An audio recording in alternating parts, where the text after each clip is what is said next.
Bienvenido, damos inicio al último capítulo, Los atributos de Dios de A.W. Tozer, volumen 1, un viaje hasta el corazón del Padre.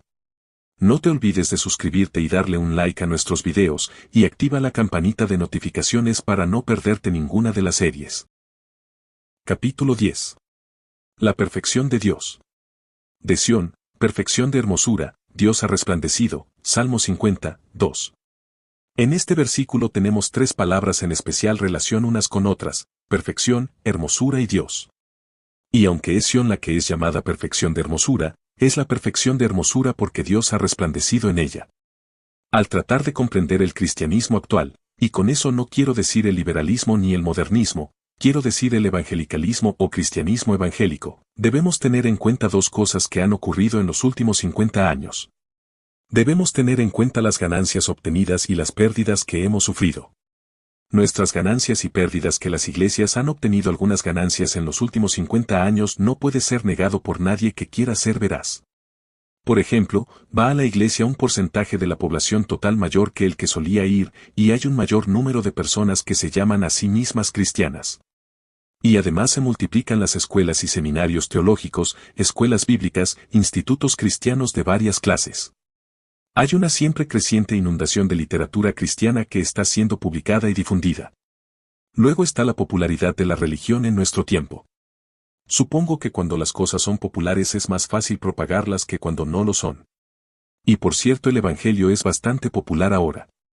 Tenemos como ventaja mejores sistemas de comunicación, radio, televisión, si a usted le gusta, teléfono y todos los demás medios modernos de comunicación. Hemos incrementado el transporte que permitirá a un predicador predicar en Chicago a la mañana y en Nueva York a la noche. Y tenemos varias organizaciones misioneras que han surgido a lo largo de los años. Estaba pensando que no hay un solo grupo lingüístico, étnico o social en ninguna parte que no tenga a alguien que se incline a evangelizarlo. Tenemos a los que quieren evangelizar a los judíos, a los hombres de negocios, a los estudiantes, a quienes están en los hospitales, a los que están en prisión y a todos, en todo lugar. No podemos negar que se está haciendo mucho bien y el Evangelio está siendo propagado. Esas son las ganancias que hemos obtenido, y hay muchas otras. Pero hemos sufrido algunas pérdidas en el ínterin. Quiero mencionar ante usted estas pérdidas. Hemos perdido en nuestro cristianismo evangélico casi totalmente lo que la gente solía llamar temor de Dios. Y junto con nuestra pérdida del temor de Dios vino una correspondiente ligereza y familiaridades hacia Dios que nuestros padres nunca conocieron. Falta de conciencia de lo eterno, hemos perdido además la conciencia de lo invisible y lo eterno. El mundo está demasiado con nosotros, así que lo invisible y eterno parece estar bastante olvidado, o al menos no somos conscientes de él. Solo tomamos brevemente conciencia de eso cuando alguien muere. La iglesia ha perdido la conciencia de la divina presencia y el concepto de majestad. En una ocasión dije en un servicio que habíamos organizado tanto nuestras iglesias que Dios podría irse sin que nos enteráramos. Durante la semana recibí una llamada de una señora que había estado en ese servicio, pero que asistía a una iglesia evangélica diferente. Ella no fue crítica ni áspera, pero parecía estar angustiada. Dijo: Señor Tozer, oí lo que usted dijo, que Dios podría dejar una iglesia sin que nos enteráramos. Quisiera decirle que Dios ha dejado nuestra iglesia. Yo no quería ser culpable de hablar contra la iglesia o ayudarla en su crítica a la iglesia, así que dije: tal vez el Espíritu Santo está contristado en su iglesia. Oh, eso pasó hace tiempo, dijo ella. Hace tiempo que el Espíritu fue contristado. Dios el Espíritu se ha retirado. No sé cuán veraz era su juicio al respecto. Ella era muy amable y delicada. No estaba criticando mucho ya que solo expresaba lo que creía que era un hecho.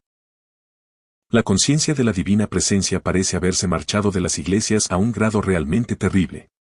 Nosotros también parecemos habernos alejado totalmente del concepto de majestad. Esta es la era del hombre común y junto con el hombre común ha venido el Dios común. Ya no tenemos héroes, porque cualquiera es igual a todos los demás, y el hombre común tiene ahora el control. Pero junto con el hombre común, digo, está el Dios común, y con él la pérdida absoluta del concepto de majestad. Pero usted dice: Señor Tozer, ya no hay concepto de majestad, ¿el mundo entero no concurrió cuando la reina fue coronada hace algunos años? Ese circo que hicieron en televisión no tiene en absoluto ningún sentido de majestad. No hubo majestad allí.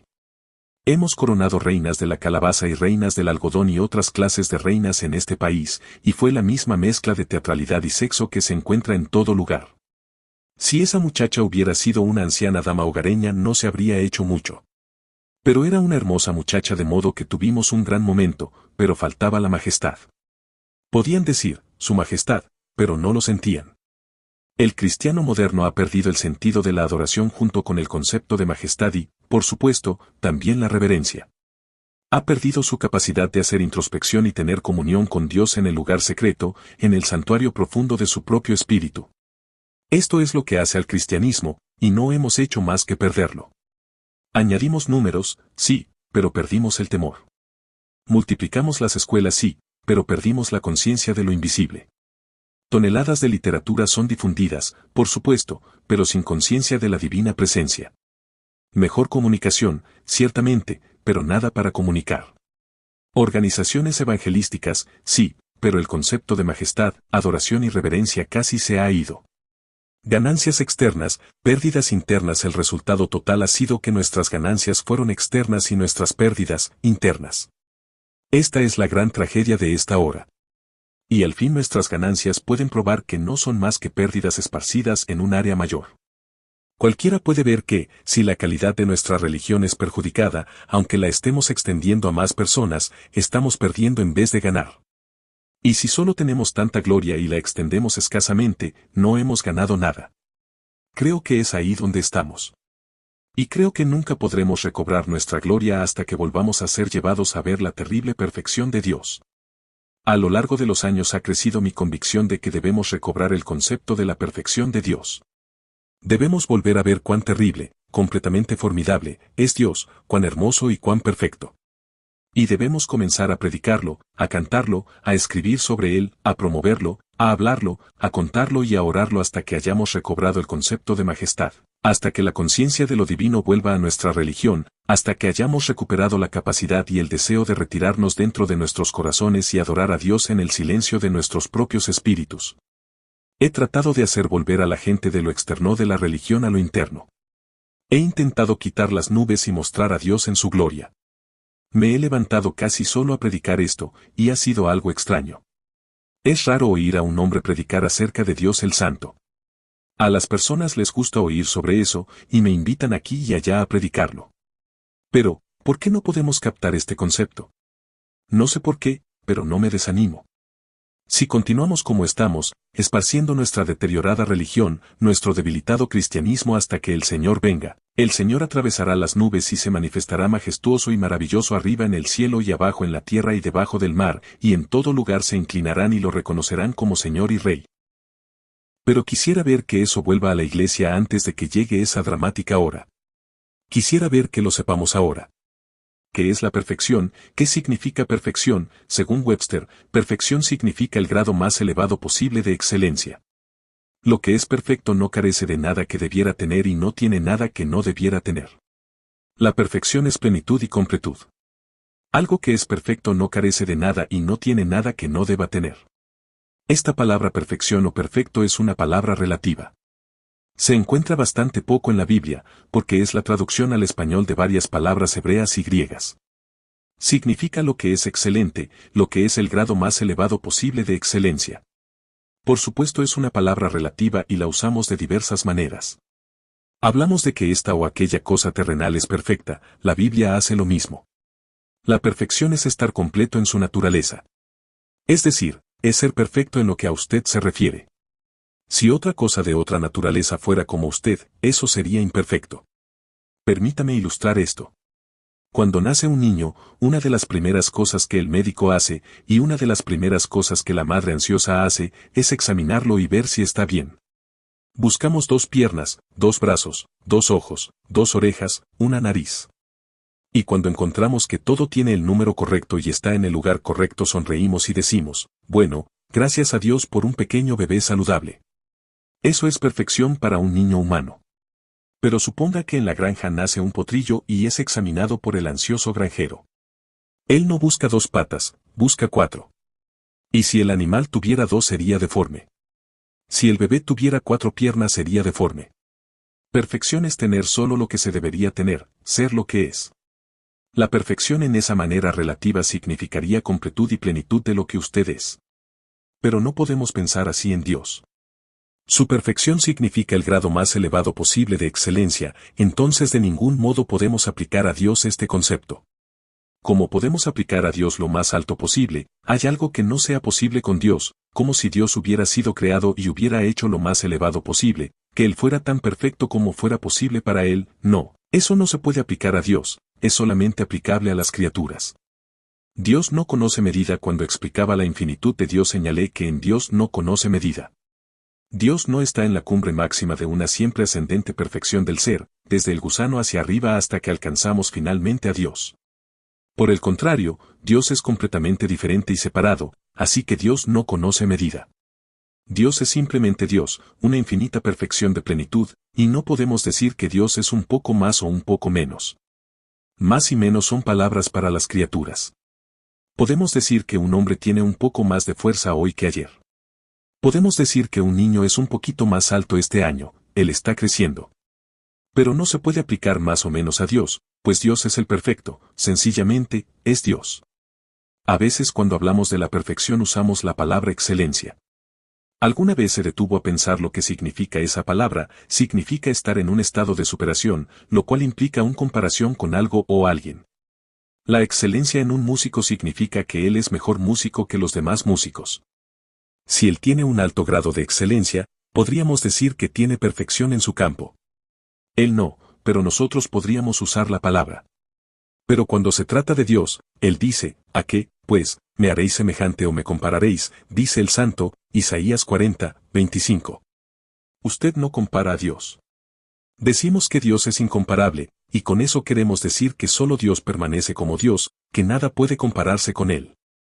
Isaías fue muy categórico aquí, y usó un lenguaje muy hermoso y elocuente, diciéndonos que no debemos comparar a Dios con nada ni nadie, nada arriba en los cielos ni nada abajo en la tierra. La ley de Moisés decía, no te harás imagen, ni ninguna semejanza de lo que esté arriba en el cielo, ni abajo en la tierra, ni en las aguas debajo de la tierra. Éxodo 20, 4. Hubo gente que pensó que eso significaba que nunca se debía hacer ninguna obra de arte. Pero el hecho es que en el templo había obras de arte ordenadas por Dios. De modo que Dios no estaba en contra de las obras de arte, Él estaba en contra de sustituir a Dios por ellas o pensar que eran como Dios. ¿A qué, pues, me haréis semejante o me compararéis? Dijo Dios. Y sin embargo, la Biblia usa esta palabra perfecto todo el tiempo, y la aplica a Dios y a cosas que no son Dios. Por ejemplo, está el mandamiento del Señor, sed, pues, vosotros perfectos, como vuestro Padre que está en los cielos es perfecto, Mateo 5, 48. En el original griego, exactamente las mismas palabras que se aplican a Dios se aplican también a las personas. ¿Sabe por qué Dios usa la misma palabra? Porque no hay ninguna otra palabra. No se puede hallar el idioma que diga lo que Dios es. Así que Dios hace lo mejor que puede, considerando quiénes y cómo somos, para darse a conocer a nosotros. Dios no está limitado en sí mismo. Él está limitado en nosotros. Pablo dijo, sois estrechos en vuestro propio corazón, 2 Corintios 6, 12, lo cual significa son ustedes mismos, ustedes son estrechos en sus propios corazones. La incapacidad de Dios para comunicarse con nosotros no es debida a la imperfección del gran Dios, sino a la imperfección del hombre a quien Él está tratando de darle la verdad. Cuando aplicamos la perfección a Dios, queremos decir que Él tiene absoluta plenitud y completud de todo lo que tiene. Tiene absoluta plenitud de poder. Tiene además absoluta completud de sabiduría. Él tiene absoluto conocimiento. Él tiene absoluta santidad. Cuando digo que un hombre es un cantante perfecto, restrinjo eso en mi mente. Pienso, bueno, él hace lo mejor que una persona puede hacer. Pero, cuando digo que Dios es santo, no lo restrinjo. Quiero decir eso absoluta y completamente. Dios es lo que es y eso es. El poder y el ser de Dios, su sabiduría y conocimiento, su santidad y su bondad, su justicia y su misericordia, su amor y su gracia, todos estos y más de los atributos de Dios, son de una perfección increada, brillante y absoluta. Se los llama la hermosura del Señor nuestro Dios en la versión en español de Casiodoro de Reina, Biblia del Oso, y en la Reina Valera Revisión 2000. Y sea la hermosura del Señor nuestro Dios sobre nosotros, dijo Moisés en el Salmo 90, 17. Y David dijo, una cosa he demandado a Jehová, esta buscaré, Que esté yo en la casa de Jehová todos los días de mi vida, para contemplar la hermosura de Jehová y para inquirir en su templo. La hermosura del Señor significa que Dios tiene todo lo que debería tener de todo, una completud de todo. Si es amor, entonces no hay límite para el amor de Dios. Si es misericordia, no hay límite para la misericordia de Dios. Si es gracia, no hay fronteras para la gracia de Dios. Si es bondad, no hay límites para la bondad de Dios. Y a esto se le llama la hermosura del Señor nuestro Dios. De Sión, perfección de hermosura, Dios ha resplandecido. Salmo 50, 2. ¿Por qué Sión era la perfección terrenal de hermosura? Porque su hermosura provenía del Dios resplandeciente que moraba entre las alas de los querubines. No era solo arquitectónicamente hermosa, sino que todos los conceptos acerca de ella eran hermosos. Su himnodia era hermosa. Sus ideas de adoración eran hermosas, brillando allí en el sol, sabiendo que Dios estaba allí entre las alas de los querubines morando en la Sejiná. Era hermosa sobre toda la tierra. Todas las cosas cuando se acercan a Dios son hermosas. Y son feas cuando se alejan de Él. Lo que honra a Dios es hermoso. A medida que envejezco amo más los himnos y menos la música secular. La música secular, por más hermosa y artística que pueda ser, y por más que pueda expresar la genialidad del compositor, tiene una joya faltante en su corona. Pero un himno, aunque no refleje el mismo grado de genialidad y un buen músico pudiera hallar fallas en él, sin embargo es hermoso porque tiene a Dios allí. El canto que honra a Dios es seguro que es hermoso. Por esa razón el Salmo 23 es tan bello, porque honra a Dios. Y así ocurre con la propia Biblia entera, es un libro hermoso y brillante. Es hermoso, sea que esté encuadernado con el papel más económico o con el cuero más costoso, sea impreso en papel de prensa o en el más delicado papel de la India. Es un hermoso libro. La teología misma es algo hermoso, hermoso porque es la mente razonando acerca de Dios. Es la mente de rodillas en un estado de apasionada devoción, razonando acerca de Dios, o debería serlo. Es posible que la teología se convierta en algo muy difícil y distante, y que podamos sacar a Dios de nuestra teología. Pero la clase de teología de la cual hablo, el estudio de Dios, es algo hermoso. Por eso supongo que cuando un hombre envejece va más a David y menos a Platón. Por eso es que va menos a Aristóteles y más a Pablo. Hay hermosura en Pablo y en David, porque Pablo y David celebraban la perfección de Dios, mientras que los otros trataban con otras cuestiones en general. El cielo es el lugar de suprema belleza. Creo que debemos repensar todo nuestro concepto del cielo, debemos comenzar a orar y a escudriñar las escrituras al respecto. Si usted fuera a ir a París al menos miraría un folleto para conocer a dónde iría. Y si usted va a ir al cielo creo que debe saber algo acerca de él. Se dice mucho al respecto en las escrituras, pero estamos tan ocupados viviendo aquí abajo que no estamos muy interesados en él. No voy a tratar de describirlo, me temo que la mente de cualquiera que intente describir el cielo se trastornaría por el peso mismo. Eso no puede hacerse.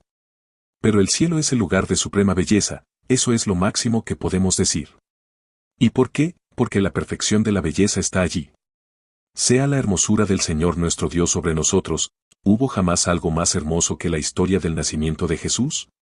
¿Hubo jamás algo más hermoso que la imagen de Jesús andando entre los hombres con ternura y humildad, sanando a los enfermos y resucitando a los muertos, perdonando a los pecadores y restaurando a la sociedad a la pobre gente caída? ¿Hay algo más maravilloso que él yendo a la cruz para morir por aquellos que lo estaban crucificando? ¿Hubo algo más hermoso que ser el creador de su propia madre, haber hecho el mismo cuerpo que le dio protección y finalmente lo dio a luz al mundo? ¿Hubo algo más terrible y magnífico y misterioso que el Dios hombre caminando entre los hombres, diciendo, yo veía a Satanás caer del cielo como un rayo? Lucas 10, 18, y antes que Abraham fuese, yo soy, Juan 8, 5, él era el unigénito Hijo, que está en el seno del Padre, Juan 1, 18.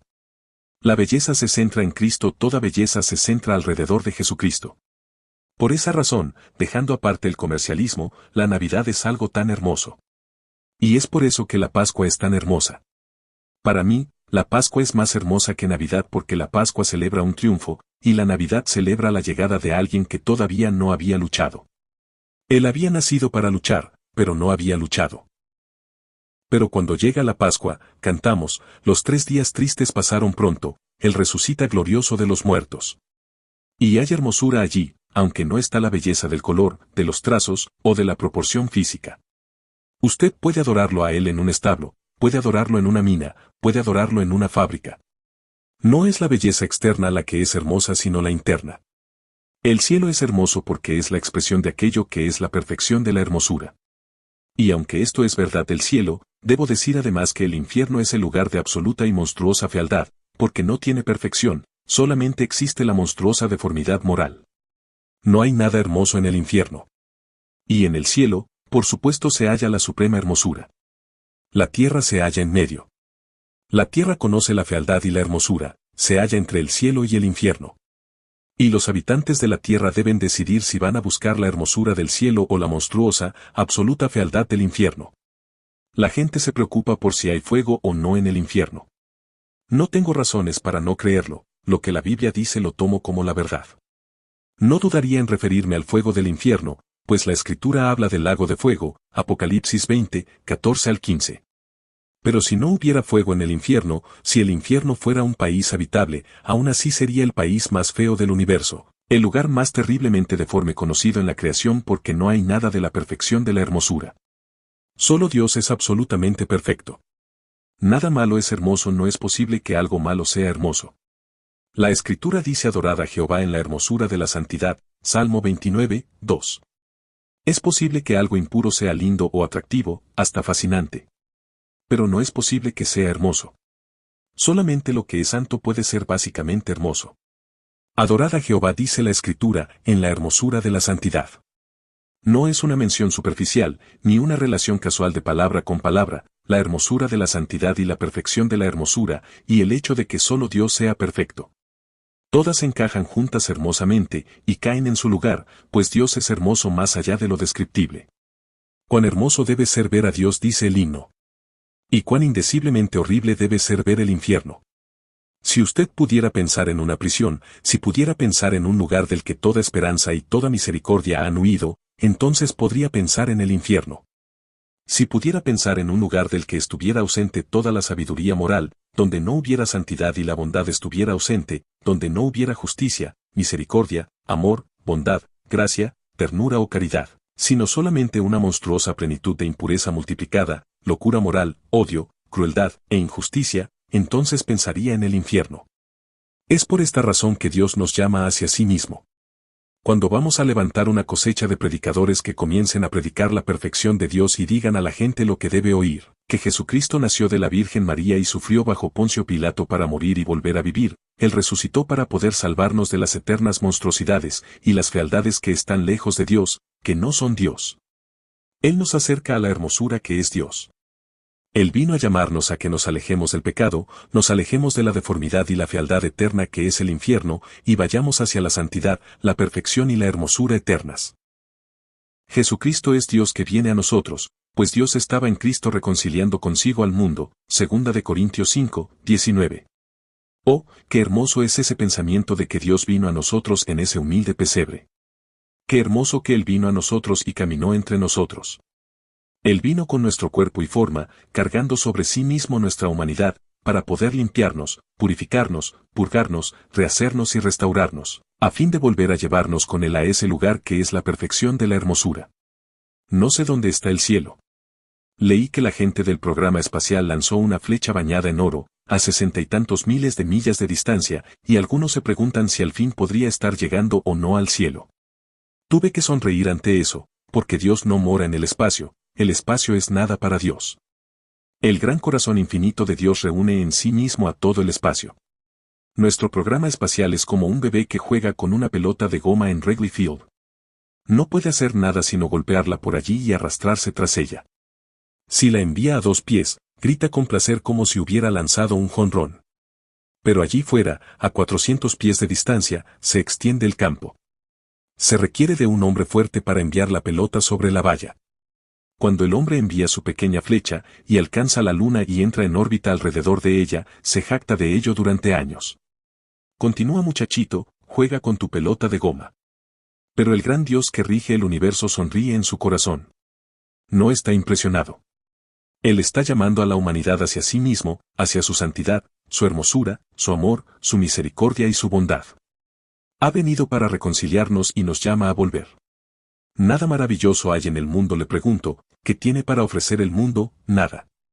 Estamos siendo bombardeados constantemente por anunciantes que están tratando de hacernos creer que los aparatos que fabrican merecen nuestra atención.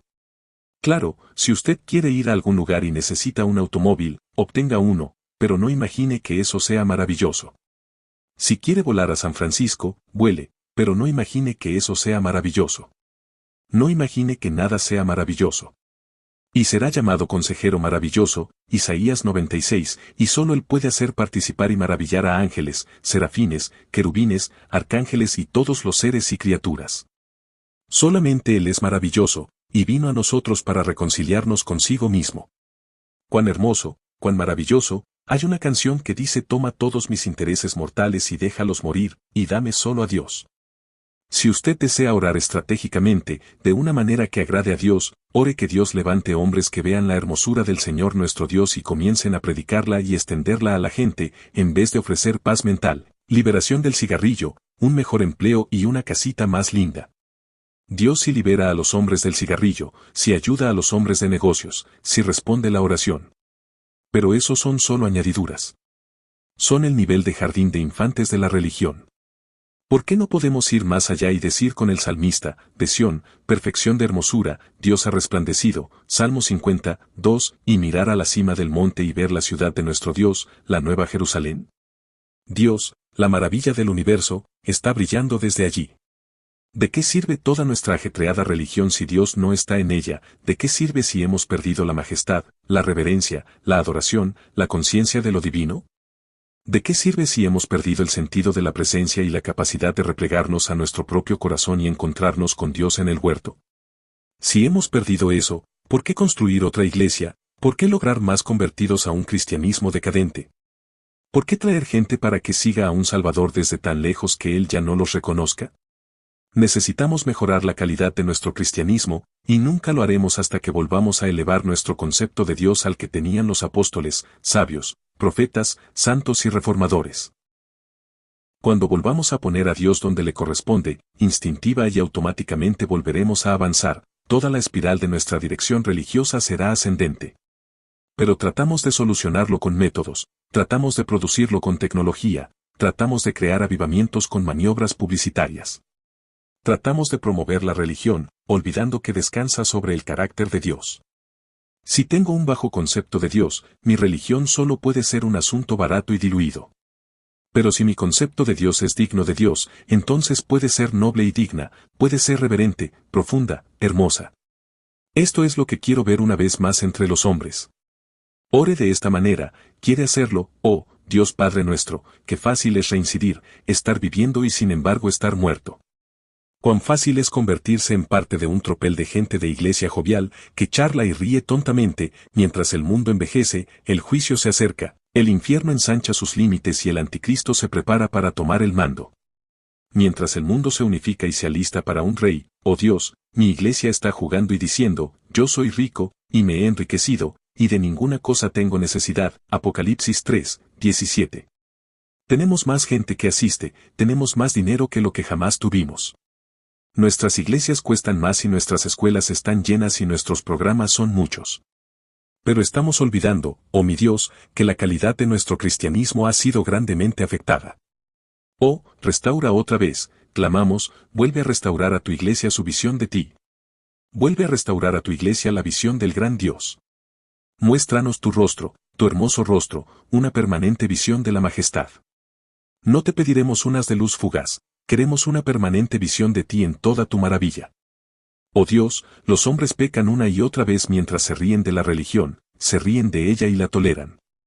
Pero, oh Dios, hemos perdido nuestro temor y nuestro sentido de majestad y nuestro asombro.